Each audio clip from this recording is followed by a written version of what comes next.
It's been quite a journey. Trust comes with the experience that people have with you.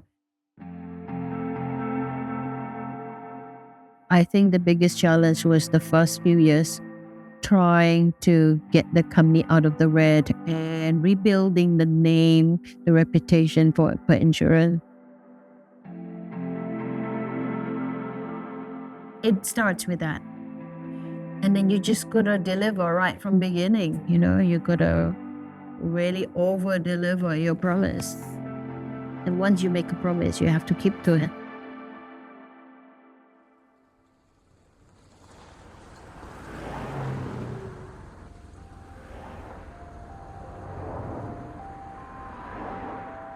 Perinsuran started in 1974, way back in 1974. I did not start with the company by then at that time. I was still in school.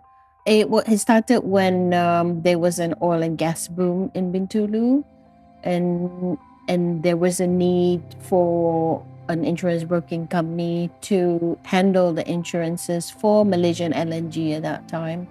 So Sarawak SADC actually joint venture with a Lloyd's of London broker called Heath Langeveld, formed Perinsuran, and by default, their first client was Malaysian LNG. I only came in the late 90s, 1997.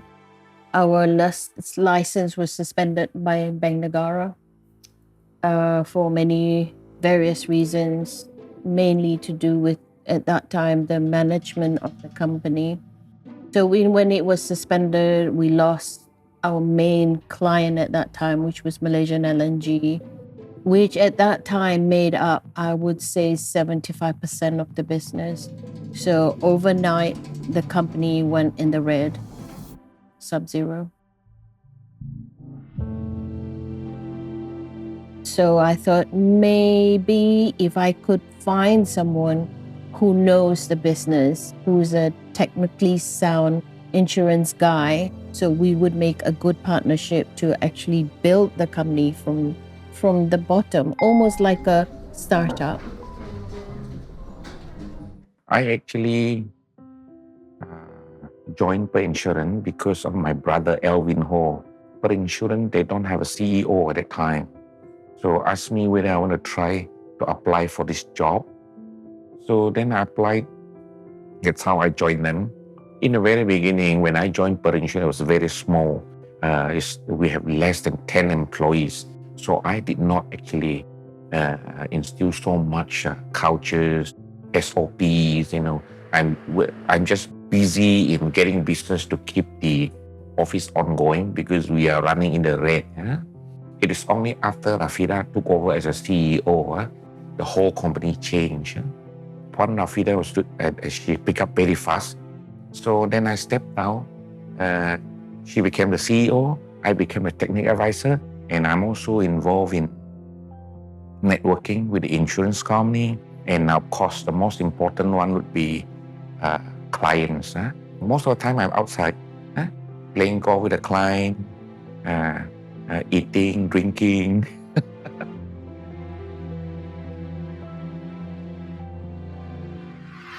We work as a team. She'll go and find prospect. Then we go together. I will tackle the technical part. And she's very good with people.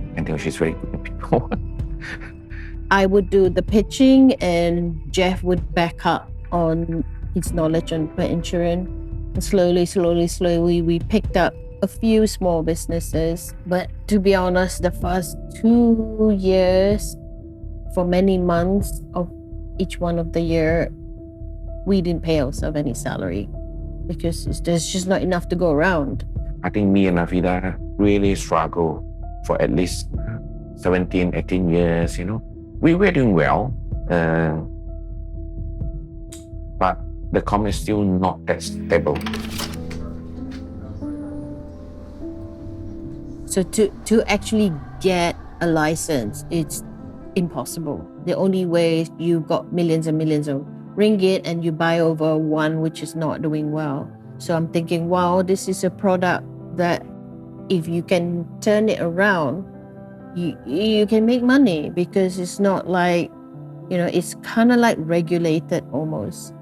So that's one. And number two, it's a 100% Sarakin company. I'm a true blood Sarakin, and I wanted to make something something Sarawak can be proud of. But competition in Sarawak was tough because there were two other bigger brokers at that time who's got literally more than half of the businesses in Sarawak. So and the cake wasn't big. So we decided it's time that we go to West Malaysia, to KL, and have a piece of the bigger cake. They said that they want to start a branch in KL. So they asked me whether I want to go to KL to set up their KL office. So that's why I said, okay, then I will take up the challenge. So I go to KL to set up in 1998 together with our CEO, Puan Rafida. It's about 27 years ago. So we started out with one computers and also one table at the side. This is the only one customer that we have. It's an NTV7. So we started small. Then mainly our task for the first 1 or 2 years is we are serving the NTV7 alone. So from there, we slowly build out our network. And I am eternally grateful for this gentleman called Tan Sri Effendi Nawawi. He started NTV7 and he actually gave us an opportunity to service the account. That was our first account in KL.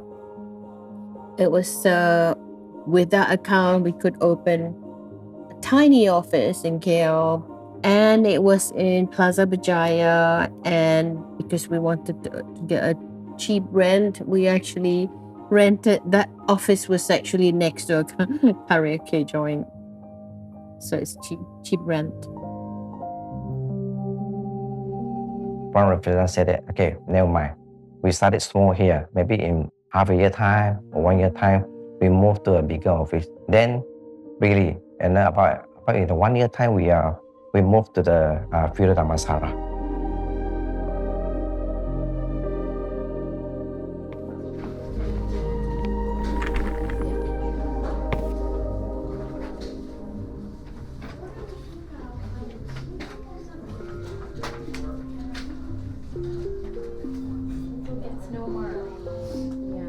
Perinsuran, how it grew was like in little milestones. We have several milestones to get us where we are today.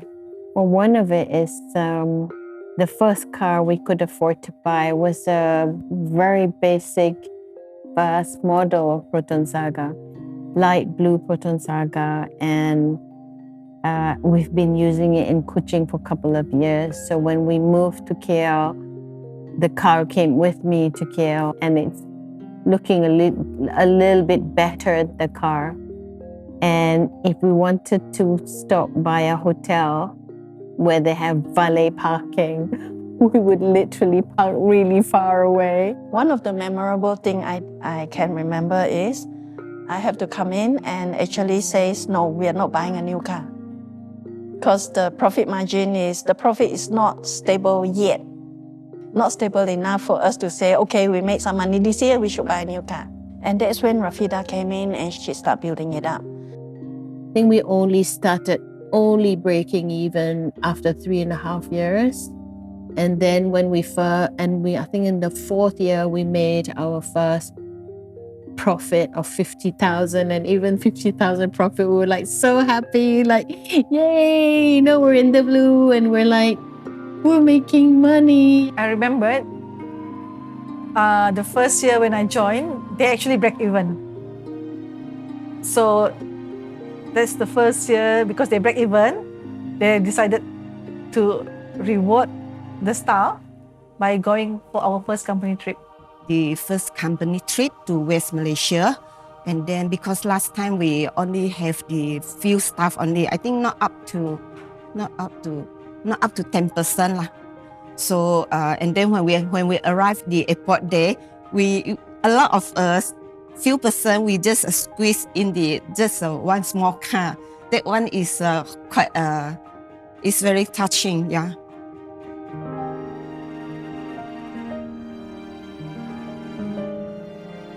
$50,000 profit became 150,000 profit, became 300,000 profit, and now we're the second largest local insurance company in Malaysia. Then we have more and more confidence. And a lot of times when I'm down, Rafida will pull me up, and some of time I really thought of, we got to give up the company. It's really a very difficult struggle, even we don't have enough money to pay for salary. Sometimes other broking company pinch your people because, and people are demoralized because they don't know the future of their jobs in the company. So you feel down and you're like, oh no, and Jeff would say, it's okay, Rafida, we can do this.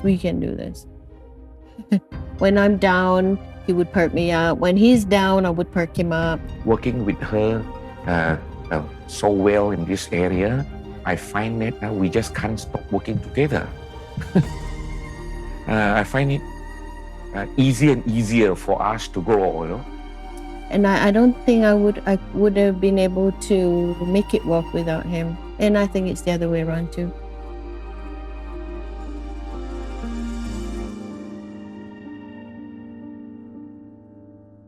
And Rafida is definitely not making life easy for herself either. Her budget is always going up every year, And her target is she put a very high target for herself. And I'm happy to see that she achieved it most of the time. We're hoping to make a revenue of about 32 million this year at the end of the year. And it's only July and we're not, it's only half of the year. Alhamdulillah.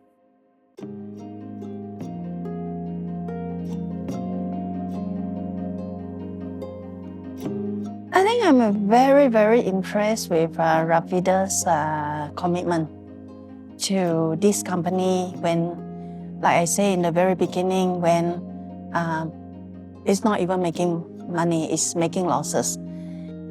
And seeing her energy and her commitment to want to build this thing up, and of course with the staff, with the other staff in the company, I can see really there is so much effort put into so caring for the staff.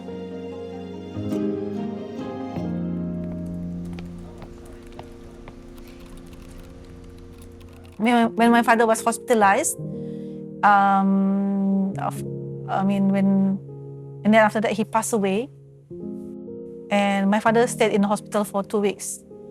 So at that time, both Rafida and Jeffrey decided to actually pay for the bill, for my father's bill.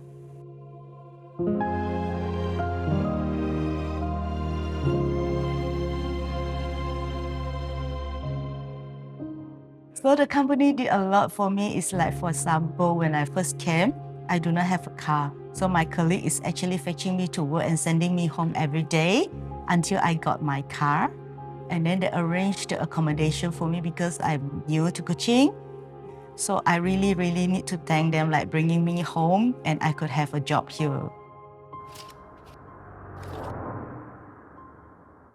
I'm very grateful to Mr. Jeffrey and also Pram Rafida. They have a trust in me, okay, for all this year. So I've been in and out for a few times. But they still believe in me. They have a trust in me. I'm very, very appreciate and then thankful to both of them. I'm very, very proud to come back here again, then to be part of their family, and then I can witness, and then when we can grow together. This is why people stay with them, because of they care actually.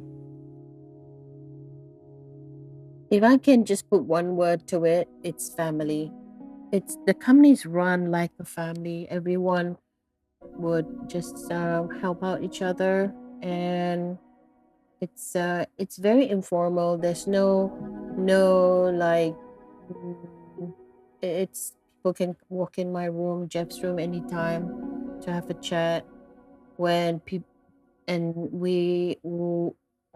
we always teach them if anyone needs help, you have to help them, and not just within Perinsuran, but when we started making more money, we actually set up funds for our CSR. I'm not sure if I've made Sarawak proud, to be honest, but I know I made my father proud.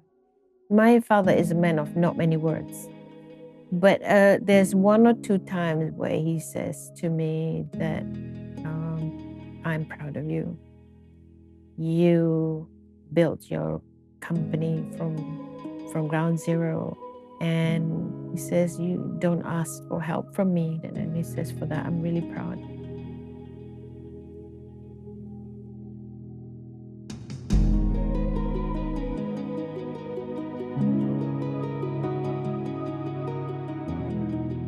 I would like to thank Jeffrey for being there for me all these years, especially Jeffrey. I would also like to thank Charlotte, Eric, Michelle, for helping us to build the company up.